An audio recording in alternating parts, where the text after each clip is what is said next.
I have a surprise for you.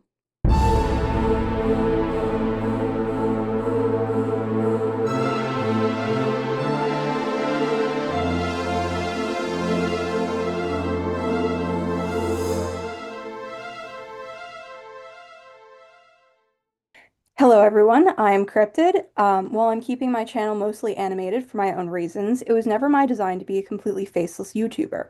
So in videos like this one, I am breaking those little animated, I am breaking out of the animated prison. So thank you for sticking around while I figure this all out. There will be more updates and information at the end of the video, so stay tuned for that. But without further ado, please meet Ess McKinney, they, them, author of The Pharaoh's Dreamer, the book that will be part of this interview slash discussion. The Pharaoh's Dreamer is a retelling of the story of Joseph in the Coat of Many Colors, starting at the point where he is brought to the Pharaoh to interpret Pharaoh's dreams. The Pharaoh's Dreamer is also the first book in the Love is Sacred series, which are all LGBTQ plus rewrites of biblical stories that we can all agree were pretty gay to begin with. Do you think that's pretty accurate to say? Oh, yes, there's definitely a lot of gay subtext that people like to ignore, but there's definitely a lot there. Mm. So, my YouTube channel generally focuses on the tools and methods utilized in writing that help create a strong and compelling story. However, I've also branched out a little bit to discuss different topics like who can write what.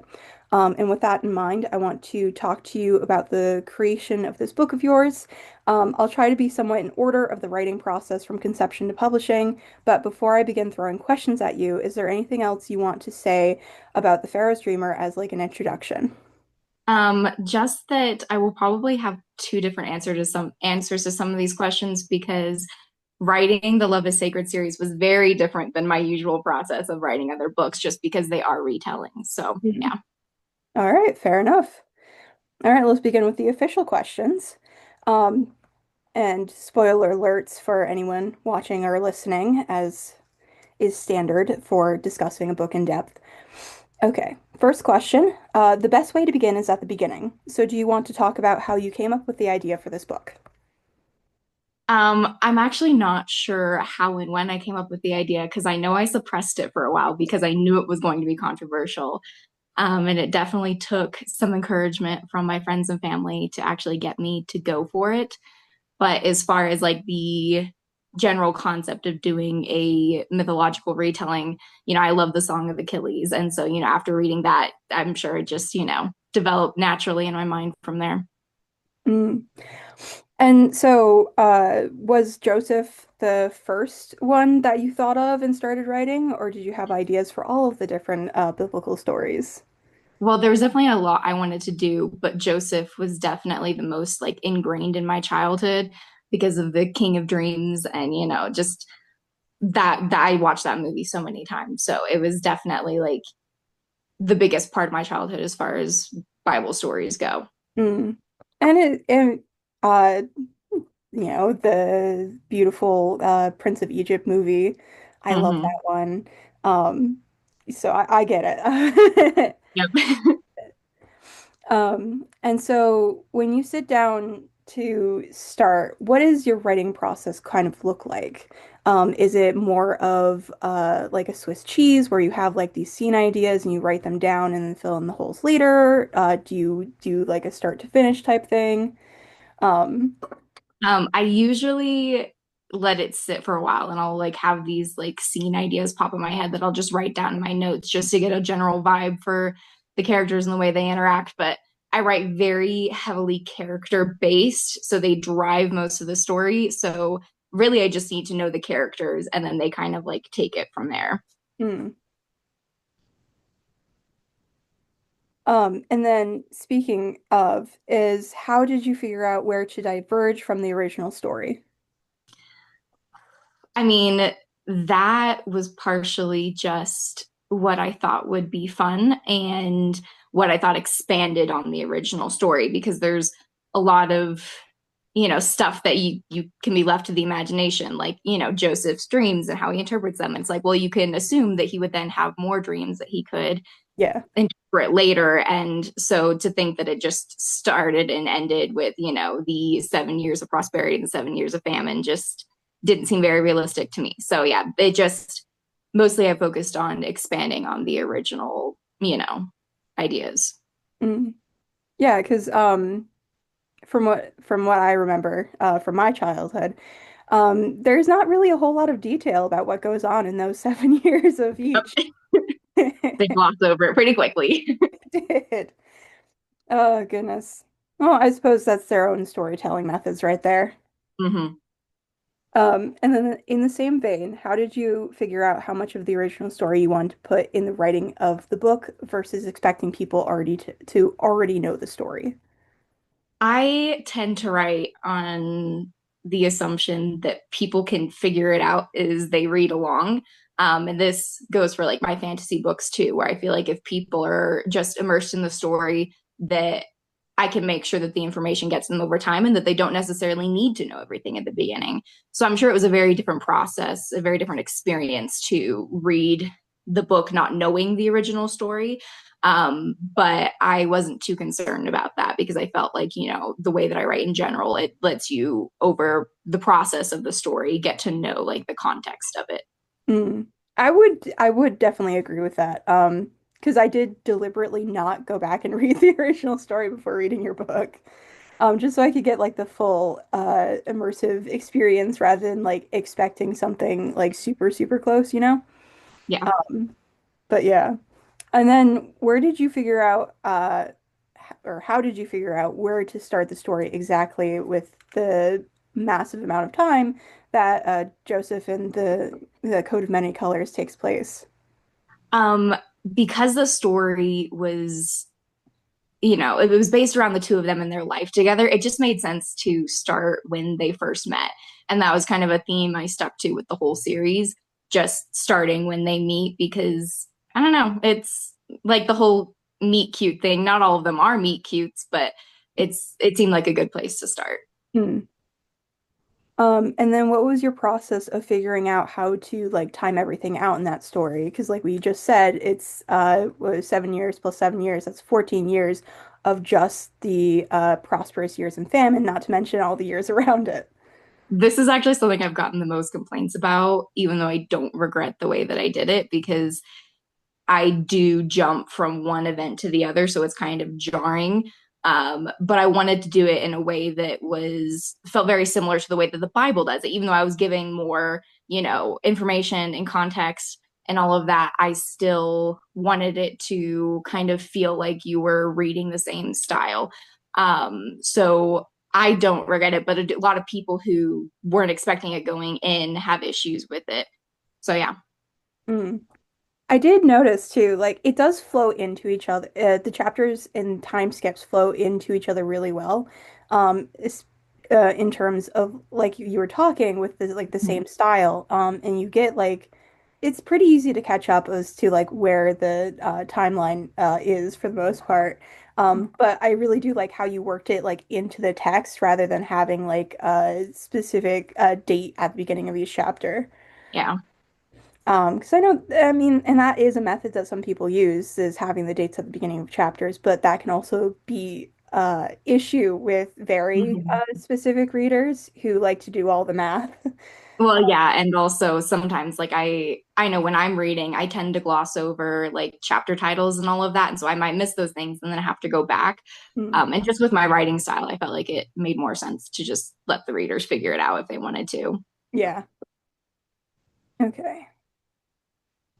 And then in that same vein of timing things out, I know in your author note in the back, you talked about how, what was it, your friend wanted the Joseph and Son to get together a lot sooner than they actually did in the book. Yeah, I go to her when I want people to tell me no, and she almost never tells me no. So it's a very bad strategy. And I did get some complaints of insta love, and like I can see that. Like I'm sure it feels like insta love to a lot of people.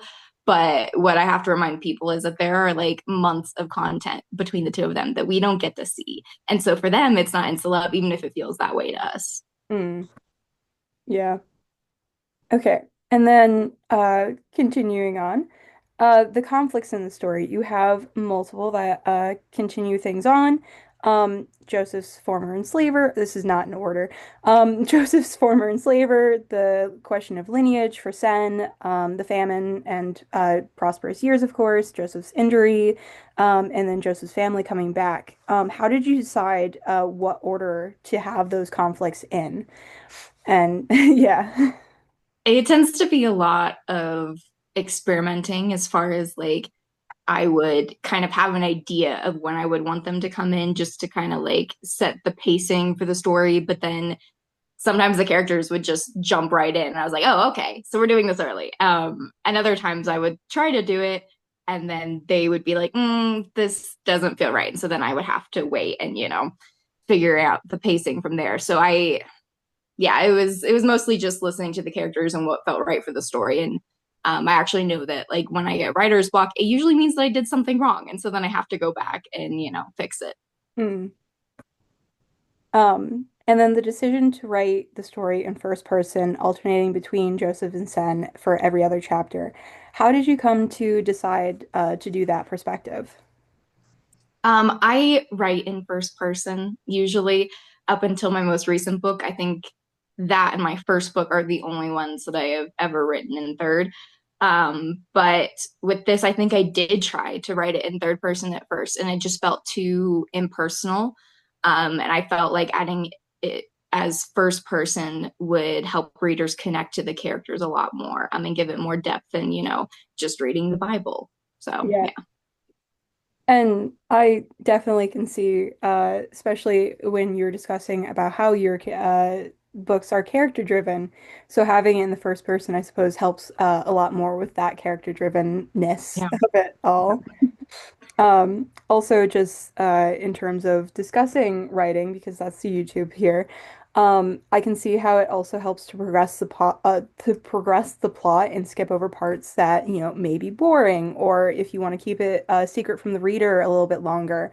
I know specifically towards the end with the tricks that Joseph plays on his family, we skip to Sen in a couple spots. Mhm. To not like completely reveal what's going on, which is super cool.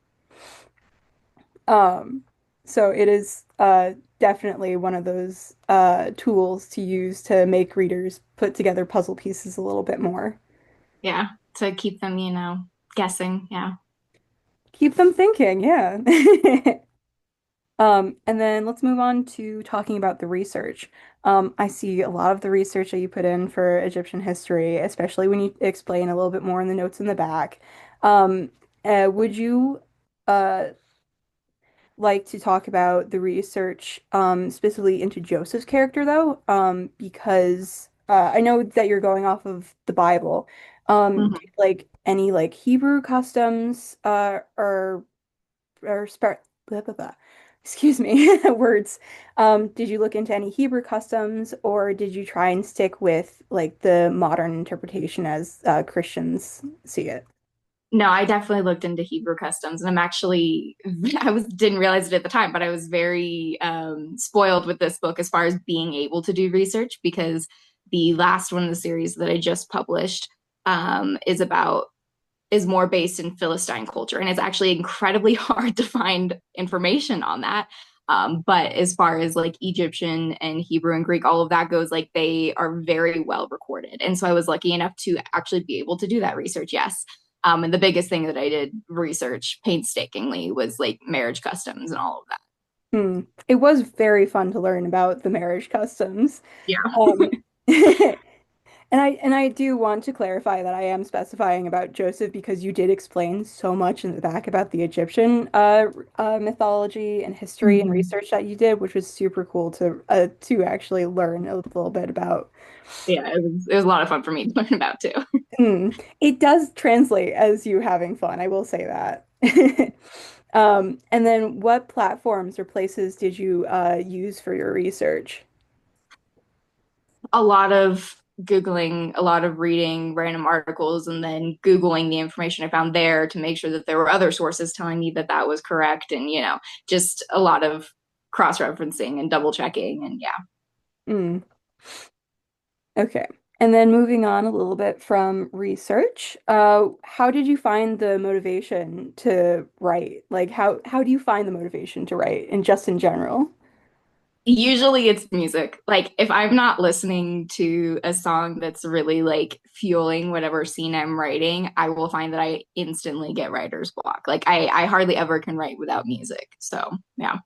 Did you have a specific playlist that you put together for the Pharaoh's Dreamer, or is it Oh just yeah, I have playlists for all of my books. Yeah, you can in my link tree, you can actually go in and find all of them. Yep.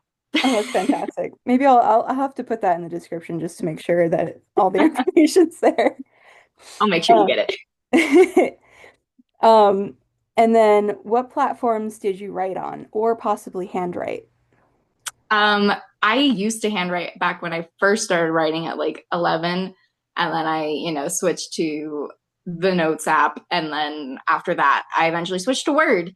But I had so many issues with that, with like whole documents going missing and losing progress, that I just switched to Google Docs, and that's what I've been using ever since. Fair. Yeah, I asked because I know that sometimes like handwriting can help like make the brain think a little bit. Um, Yeah. so Sometimes I'll take my notes handwritten, but then, when I yeah. actually start the book, it just makes more sense for me to do it on a laptop.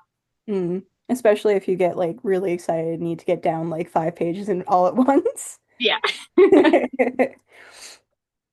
And then as far as the writing and the preparation of writing, is there anything more that you want to add that I didn't get to before we move on to the processes after it's finished writing? It's a lot of thinking about the characters and imagining scenes between the two of them, or however many there are, because not all my books have just two main characters. But I also do a lot of scrolling on Pinterest. Like I'll look up like quotes and stuff, and then scroll through until I find something that I feel like fits the characters, and that really helps me get their voice and their headspace down. In the same vein as music, does Joseph and Sen or the specific book specifically have mood boards or Pinterest boards? Yes, but I've never shared them before, and they're all secret because when I'm putting them together, I don't want people to go like poking around and then be like, "Oh, they're writing this book," because half the time I don't even finish those books, and so I don't want people to be disappointed necessarily. Hmm, I get it, but all these little tools are fun to discuss. Yeah.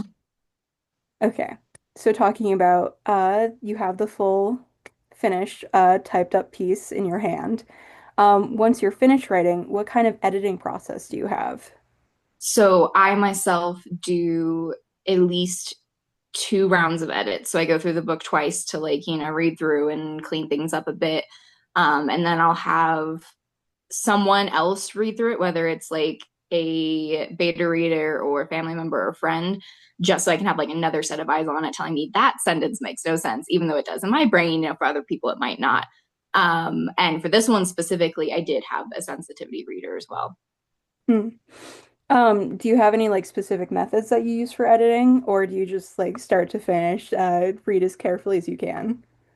Start to finish, read as carefully as I can. I tend to switch to my phone when I'm editing, just so that my brain like sees it differently from when I'm writing on my Hmm. laptop. Yeah, that's a lot of the little tricks that I've read about too, is switching the font. Um, Mm-hmm. Also, some people like will print it out, but that can get a little pricey sometimes. Yeah. Um, so it's really cool. Yeah. And do you have like a writing group that you usually sit down with? Mm-hmm.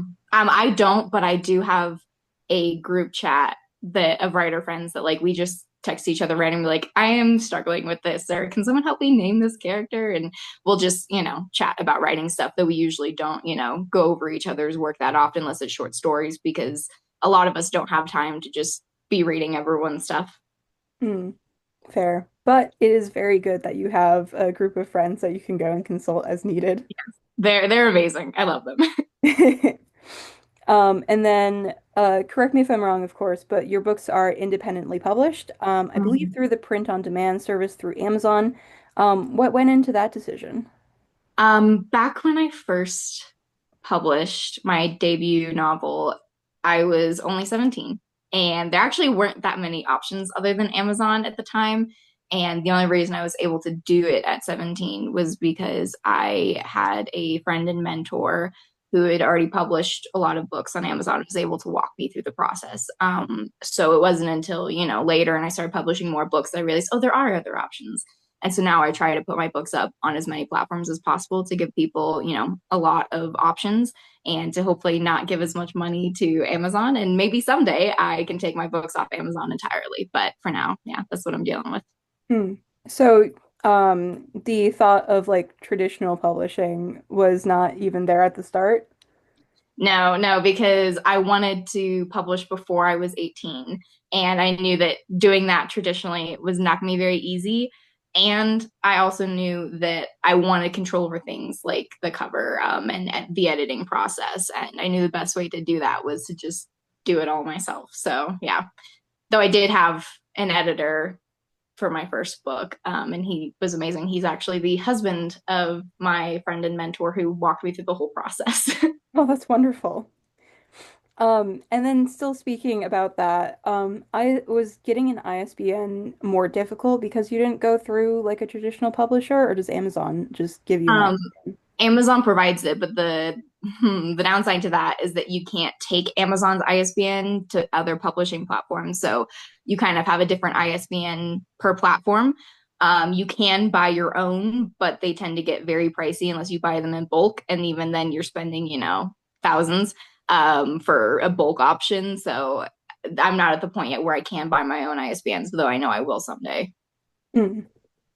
I do wish you the best of luck on being able to do all of that. Yeah. And then speaking from my own experience, as you learn and grow as a writer, especially considering you started at 17 officially, um, would you ever consider going back and rewriting or editing any of your books? So this is the complicated question for me. My first one, maybe. I might consider rewriting that one only because at the time I knew that my only readers were going to be the people at my church. And so I had to edit all the queerness out of it. So if I were to rewrite any of them, it would be that one, and then I would republish it. But in general, I don't really want to because I feel like it's very disingenuous to like the journey of becoming a good writer is to go back and fix all your mistakes and then like present it to the world as like, here, this is my work. And I've always been a great writer. I think I prefer the idea of being able to show people like, hey, look, it takes time and it takes practice and it's not just something that you can like, because a lot of people say just keep writing privately until you're good enough. But there are some things you can't learn until after you've published a book and had people read it and the whole process. So I would rather show people that like, hey, it's okay to not be perfect, than to go back and rewrite everything. Mm. And that's a fantastic reason. And I'm glad you have that insight into your own self. It is definitely interesting, especially finding some like old notebooks. My own writing experience is just going through. Yes, my my writer friends and I were just talking about this the other day because one of them did find her first book, and I was like, I am too scared to even go back and read any of my stuff from when I was 11 because I'm scared of what I'll find. Hmm. Just that like, oh, what was I thinking? Yep, yep, exactly. Hmm. And then last official question, is there anything that I didn't cover that you would like to talk more about? No, I think we covered a lot. These were all really great questions. Thank you. Thank you for being my guinea pig, I suppose, for my first author interview. I think you did great. Thank you. All right, so I will be sure to plug the socials and the link tree in the description below. I will, mine are usually down there as well. So that I think concludes this interview and discussion. Thanks for sticking around this long. It's time to talk money. I'll start with the big stuff. There is a genocide in Gaza and a man-made famine. Israel is blocking aid to Palestinians, and what you can do is donate if you have the means. I have linked 3 organizations down below: Palestine Children's Relief Fund, Care for Gaza, and the Freedom Flotilla Coalition. I will be linking all of these in videos going forward. Now personally, I have also started a Ko-Fi. If you like what I'm doing here on YouTube, feel free to go over there and show your support. That's all I have for you today, so remember, pick up a pen and start reading.